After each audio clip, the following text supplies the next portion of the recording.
বীরভূম জেলার রামপুরহাট শহরের কাছেই মন্দির নগরী তারাপীঠ।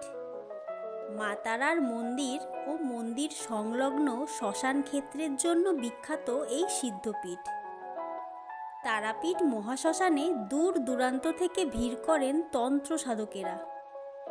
তাদের দেখতে ভিড় জমান ভক্তগণেরা।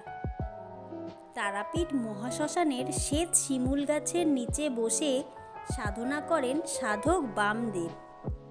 ভক্তকে নিরাশ করেননি মা তারা, দেখা দেন বামদেবকে।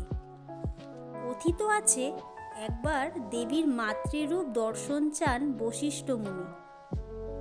দেবীও নিরাশ করেননি, মাতৃরূপে দর্শন দেন দেবী। এখানেই তপস্যা করে সিদ্ধি লাভ করেন তারা মায়ের ভক্ত বামাখ্যাপা। ফলে এটি সিদ্ধপীঠ হিসেবেও পরিচিত। কৌশিকী অমাবস্যায় হিন্দু তন্ত্রমতে এই তিথিতে কঠোর তপস্যায় আশাতীত ফল মেলে। সাধক কুলকুণ্ডলিনী চক্রকে জয় করতে পারে।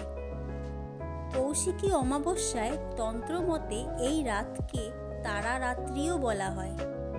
এক বিশেষ মুহূর্তে স্বর্গ ও নরক দুইয়ের দরজা মুহূর্তের জন্য খোলে ও সাধক নিজের ইচ্ছে মতো ধনাত্মক অথবা ঋণাত্মক শক্তি সাধনার মধ্যে আত্মস্থ করেন ও সিদ্ধি লাভ করেন। কালীকে শুধুমাত্র মা তারা রূপে নয়, রাজরাজেশ্বরী, একজটা বা নীল সরস্বতী রূপেও পুজো করা হয়। কিংবদন্তি বলে, সমুদ্র মন্থনের সময় বিষ পান করে নীলকণ্ঠ হয়েছিলেন দেবাদিদেব মহাদেব। তাকে স্তন্যপান করিয়ে বিষমুক্ত করেছিলেন তারামা। তারাপীঠের তারামা উগ্র তারা রূপেই পূজিত হন।